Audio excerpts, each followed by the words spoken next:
kulan wacan wanaagsan daawadayaal kusoo dhawaada barnaamijka xulashada wararka ee dalbil qodobada aad ku daawan doontaan waxaa ka mid noqon doona xaaladda magaalada Baydhabo oo saaka degan iyo sidoo kale faahfaahin dheeraad oo ka soo baxay khasaaraha ka dhashay dagaaladii shalay halkaasi ka dhacay dhimasho iyo dhaawac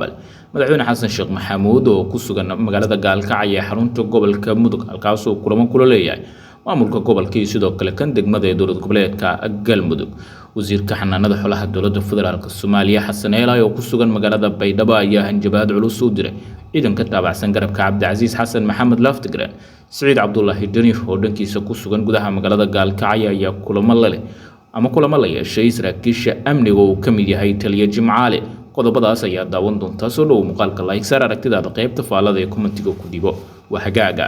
magaalada Baydhabo ee xarunta gobolka Baayo maalinimadii shalay ahayd uu ka dhacay dagaal aad u qaraar oo u dhaxeeyay ciidanka taabacsan garabka Cabdicasiis Xasan Maxamed Laftigreen iyo sidoo kale ciidamada dowladda federaalka iyo kuwa maamulka aadan madoobe oo huwanta ah ayaa sababay khasaare kala duwan oo isugu jira dhimasho iyo dhaawac soo kala gaaray labada dhinacyadoo xogo dheeraad ay ka soo baxayaan khasaaraha uu sababay dagaalkii shalay dhexmaray ciidanka daacadda u ah garabka Cabdicasiis Xasan Maxamed Laftigreen iyo hogaamiyaha koonfur galbeed aadan madoobe ciidanka Laftigreen ayaa laga qabtay maxaabiis aad u fara badan oo markaasi dhammaantood ahaa askartii u dagaalamayay garabka Laftigreen halka sidoo kale tirada dhimashada ee labada dhinac marka la isku daro iyo dadka shacabka ah baa lagu qiyaasay inay kor u dhaaftay ilaa 60 qof sidoo kale waxaa la soo warinayaa in dhimasho fara badan ay soo gaartay ciidanka aadan madoobe iyo kuwa dowladda federaalka Soomaaliya walow si weyn loo qariyay xogta khasaaraha dhabta ah ee gaaray ciidanka dowladda federaalka Soomaaliya iyo sidoo kale kuwa maamulka aadan madoobe magaalada Baydhabo ee xarunta gobolka Baayo ayaa waxaa xogaha ay tilmaamayaan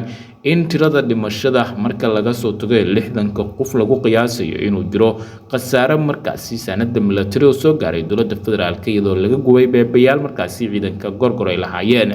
ciidanka daacadda waa garabka Laftigreen ayaa waxa ay hadda ku sugan yihiin duleedka magaalada Baydhabo iyagoo wacad ku mareynaysan marnaba magaalada Baydhabo si nabad ah ugu ladi doonin aadan madoobe sidoo kale saaxiibadiisa hoggaanka koonfur galbeed Soomaaliya kala tirsan xaaladda guud ayaa hadda u muuqatay inay degan tahay iyadoo xalay magaalada lagu soo rogay bandow dhammaystiran saakana waxaa si caadi ah ku soo noqday nolosha kadib dagaaladii qaraaraha ee shalay halkaasi ka dhacay ee sababay khasaaraha weyn ee soo gaaray dadka shacabka ah magaalada Baydhabo ayaa tan iyo markii Laftigreen laga saaray waxay noqotay mid martigelisa dagaalo iyo weeraro soo noqnoqdo oo ka imaanaya dhinaca ciidanka Laftigreen iyadoo wararka ay tilmaamayaan weerarkii ugu dambeeyay uu ka duwanaa dhammaan weeraradii hore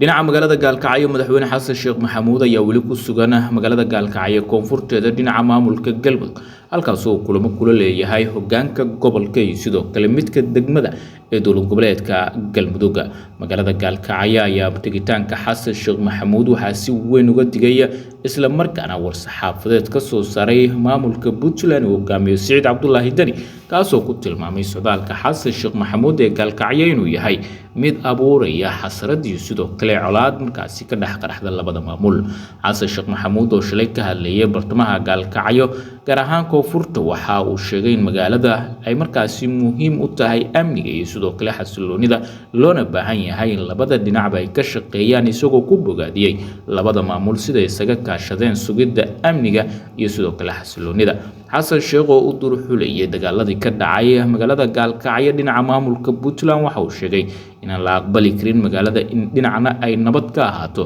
dhinacna markaasi ay ka gubato isagoo ula jeeday dagaalada ka soconaya dhinaca maamulka Puntland ee lagu soo afjiray ciidankii PSF ee dowladda federaalka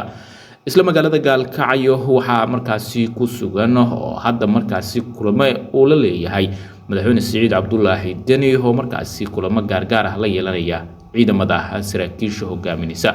magaalada Baydhabo wararka naga soo gaarayo waxa ay ku waramayaan dhinaca kale Xasan Eelay oo ku sugan gudaha magaalada Baydhabo shalayna halkaasi safar degdeg ah ku gaaray waxa uu kulamo la yeeshay saraakiisha amniga qaybahooda kala duwan kuwa maamulka iyo sidoo kale saraakiisha heer federaal ana Xasan Eelay oo Baydhabo ka hadlay uu sheegay in si adag loola dagaalami doono ciidanka u dagaalamaya garabka Cabdicasiis Xasan Maxamed Laftigreen isagoo ku tilmaamay inay yihiin kooxo nabadiid ah oo ka soo horjeeda amniga iyo xasiloonida isla markaana gacan birah lagu qaban doono Xasan Eelay ayaa waxa uu mahadceliyay ciidanka qaybahooda kala duwan ee shalay dagaalka la galay ciidamadii soo weeraray magaalada Baydhabo ee xarunta dowlad goboleedka koonfur galbeed Soomaaliya ee caasimadda ku meel gaarka ah magaalada Baydhabo ayaa waxaa ku qulqulaya wasiirro sidoo kale xildhibaano ka soo jeeda deegaankaasi. Saciid Cabdullaahi Dani oo magaalada Gaalkacyo kulan kula yeeshay habeennimadii xalay ahayd saraakiil sarsare oo ka tirsan lamaha amniga uu ka mid yahay Generaal Jimcaale oo dhowaan si rasmi ah ugu laabtay